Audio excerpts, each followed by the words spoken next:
your weekly fix on finance and investing. This is the Korelin Economics Report. Okay, welcome back. Got a new guest on the line with me right now, Tim Travis. Tim is a money manager, lives down in Irvine, California, and with kind of what I consider to be the nonsensical things that have gone on in the market of late. I wanted to get as many opinions as I could on this particular issue, and Tim is certainly one to be able to give a valuable opinion on this. And Tim, I have a question for you. As we were recording yesterday, the employment report came out, and on the surface it appeared to be very positive. Okay, we discussed that with David McElvaney in an earlier segment, but on the surface, it was pretty positive. In spite of that, the conventional markets in the United States didn't do particularly well. They were both down. The Dow was down. The NASDAQ was down. The flip side of that is the U.S. dollar was up. It was up about 0.52 on the index as we were recording anyway. How do you account for that? Well, I think we've seen a pretty nice rally in the markets preceding those numbers. And I think when you look at a lot of the larger companies, you're seeing a lot of announced layoffs. We had FedEx and, Cummins, and just about every company in the Fortune 500, it seems, is announcing additional layoffs. So I don't think that there's that same sense of confidence. So I wouldn't expect to see much happen in the markets until the election results come in Tuesday. Mm-hmm. I think a lot of people are just, holding their position until they get a little more clarity there, and then, I think they'll buy or sell accordingly. Yeah. So how do you think the election on Tuesday, once the results are in, and I'm not sure that we're going to know Tuesday night exactly who the next one is going to be, for lack of better terms, in terms of the presidential position. But how do you think the election will affect the markets? And on the one hand, let's say the president gets reelected. On the other hand, let's say Romney gets in there. If Obama gets reelected, what do you think is going to happen? I think that would be troubling for a lot of people, because the full impact of the additional health care legislation and any tax increases hasn't been felt yet. Mm-hmm. So our economy is just meandering along in a rather anemic rate without those things coming in. So I think that a lot of businessmen are really scared of that, and they're also worried that both sides are going to be able to come together and work out that fiscal cliff. Mm-hmm.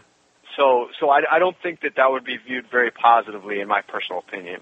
And you're saying just the opposite, or I guess I'm implying here, but you're saying that if Mitt Romney gets elected, you're thinking that it would be just the opposite. Is that correct? I think it would. I think the main thing would be a kind of a sea change in terms of regulation and the way that businesses are being looked at, particularly in an area like the financial sector, where the regulations have become quite cumbersome and they're very ambiguous. So it's not a problem of them being strong regulations, is that they're very unclear. And that's one of the things that's really halting credit creation, particularly in the first mortgage market. So I think that you could see some areas of the market, like financials, really perform well in a Romney victory. Yeah, would you agree with me? I'm kind of thinking that I've been in this game for a long time, over 35 years, or not over 35, but certainly over 30 years, and I've got a pretty good background educationally in terms of economics and finance and the rest of it, and I'm very, very concerned right now about the overall direction that the country is going in. When you look at the amount of debt, when you look at the deficit, other things, I think it's a change is not going to happen overnight. In my opinion, you think I'm nuts?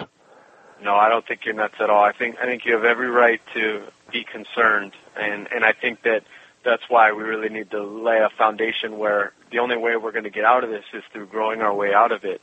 And being rational on the spending side. So I think you're right on the money. QE3, a lot of people would say that quantitative easing, I guess I said QE3, but I'm talking about all the quantitative easing in general. A lot of people would say, well, that's a pretty effective way to grow ourselves out of this particular mess. I don't personally subscribe to that philosophy, but how about you? Oh, I agree with you completely. I think that the reason why we have these drastic quantitative measures, I liken it to a car where, basically Ben Bernanke's got his gas pedal all the way to the floor, and then, the fiscal side is slamming on the brakes, and so you just have a car spiraling out of control, and that's where we are. It might not feel like that because, we're prolonging some of the pain with additional debt, but Until we get the fiscal side to cooperate and really realize how significant it is to grow this economy, I'm very concerned about the long-term ramifications. Yeah, I actually am too. I'm probably a little bit older than you are, but I've been very, very concerned about the economy for quite some time now. Going back to about 1998, 1999. With this the tech bubble, etc. That bothered me a lot. I mean, I had conventional broker friends who were telling me that no problem, income statements don't matter. This is a new paradigm, etc. And I just couldn't buy that. And interestingly enough, a lot of my friends back in the late 90s and the early part of this century, their retirement accounts, because of that tech bubble, went down probably as much as 50% in some cases. Without a doubt. And then many of them got hit again, in 2008, 2009, after finally making some sort of recovery. So we see that with our clients, that are trying to recover from that as well. And that's what we try and do, is kind of protect them by really focusing on buying good value as opposed to just chasing whatever's hot in the market. Well, Tim, let me ask you this. What exactly are you suggesting to your clients? What kind of action should they take in your opinions? Sure. Well, that's the million-dollar question. And right now, we're focusing on the cheapest area of the market, and that's really, financial services companies, some energy companies, and then, some healthcare.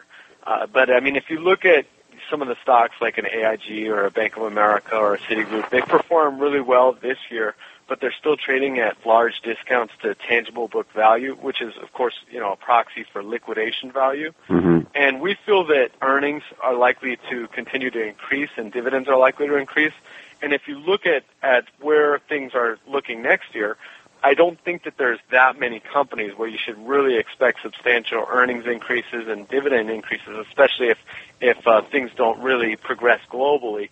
So I think that people are just underappreciating the opportunity there, the level of capital strength, and they're just extrapolating the past problems into the future, and that's really a recipe for mistake in our opinion. Well, I think right now people, given the tenuous situation in the market, I think that people definitely need investment help.